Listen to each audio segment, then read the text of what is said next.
in container and put only cold water in the container with the flour. So, go over here, put your cold water.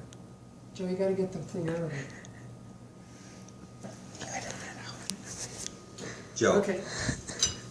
Joe gets Roast out of pan onto plate. You must, here, you must dissolve the flour in the cold water.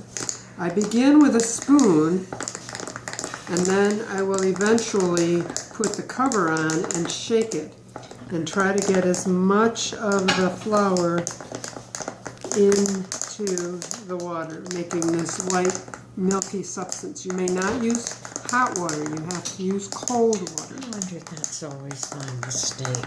Yep, you have to use cold water to make this the paste. This is what's going to be used to thicken the gravy. Sometimes it sticks on the spoon and you have to get it off. I'm going to add a little bit more water because I had quite a bit of flour. But you want to leave enough room so that you can shake.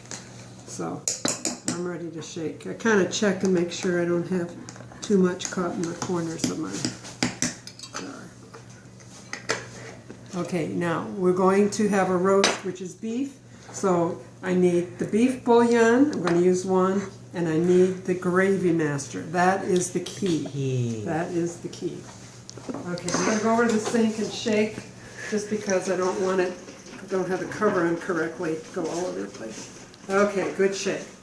Now you take the pan that the roast was made in, you have your water from the potatoes that were made, and you want to take the beef bouillon cube and put it in your pan.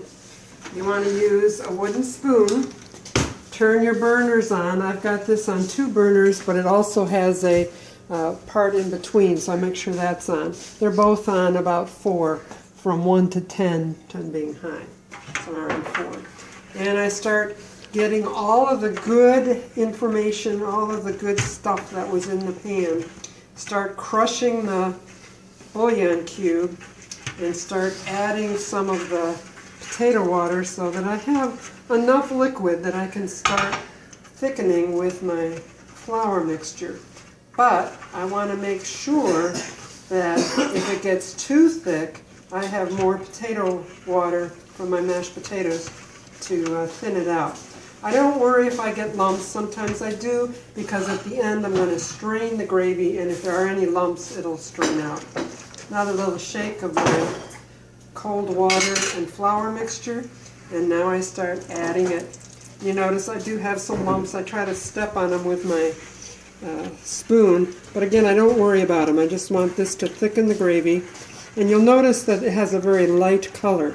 That's why you must have Gravy Master, which will eventually turn the gravy a darker color. I use it for chicken and for beef, and if it looks like there's a lot of flour left in my container, I'm just going to not put that in, so I won't have as many lumps to have to get out at the end.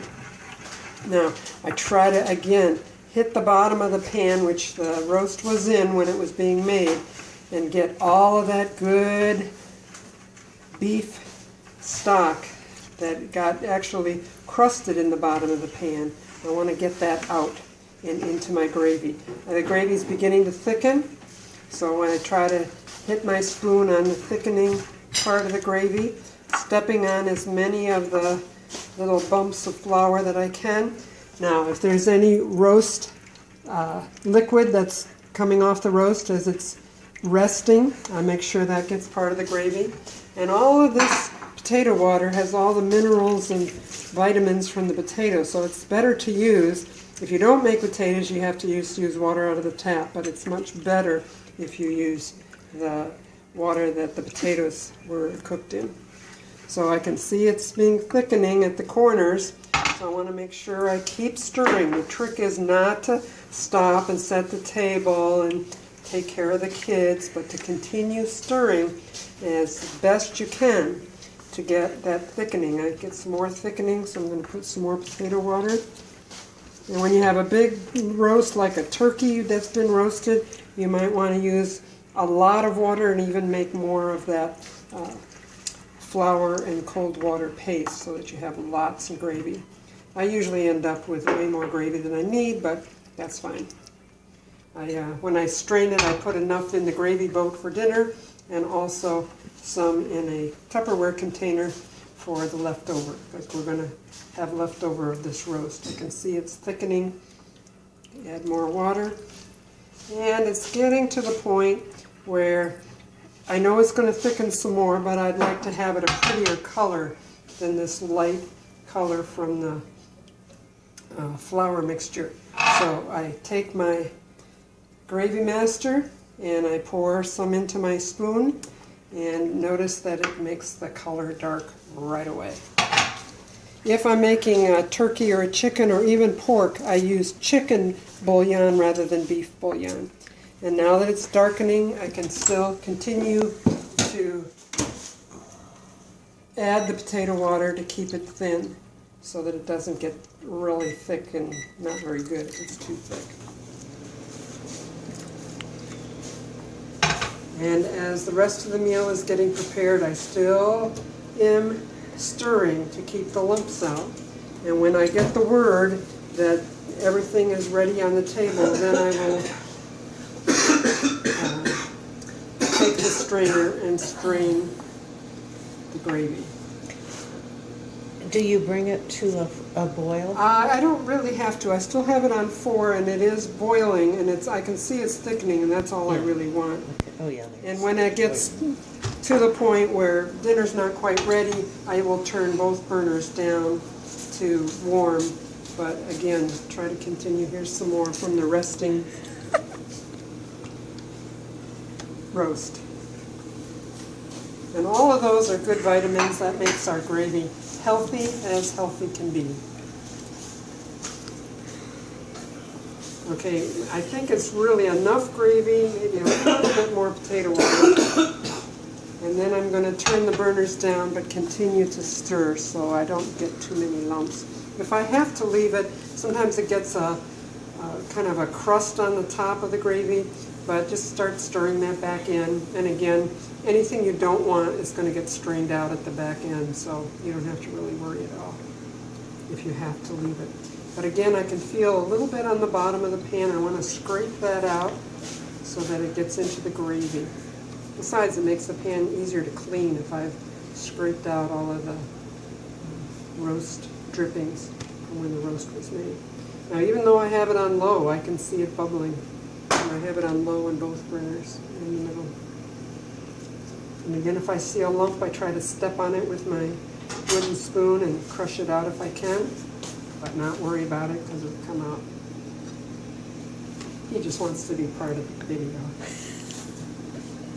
Yeah, he's over there squeezing the Squeezing the roast to get more liquid out. Yeah.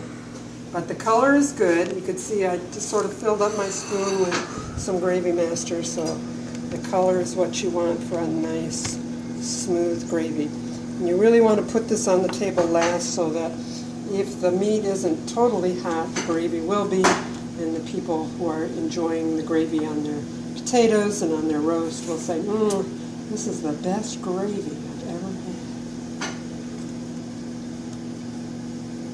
Back on. Okay, you turn the burners off. When you are ready, everybody's ready to come to the table because you want the gravy really hot.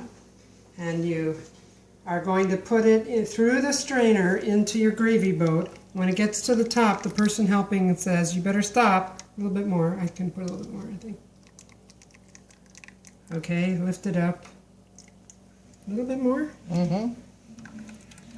Okay, let it strain for a minute, drip for a minute, and then move it over to the Tupperware because it's not all going to fit in the gravy boat. She moves it to the Tupperware and I continue.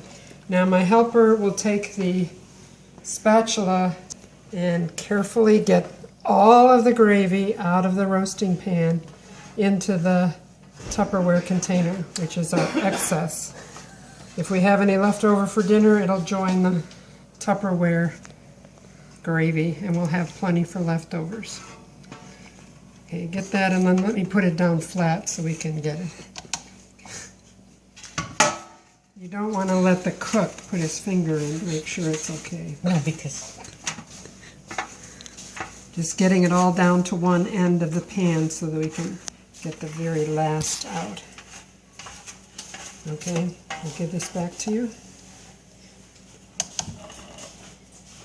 And we'll get that last corner of gravy so we get it all.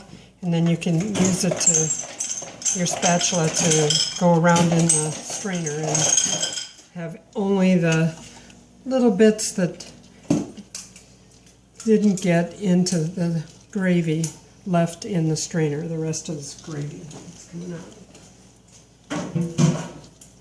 While you're eating dinner, you want to put some water in your roasting pan so that it starts to loosen everything else.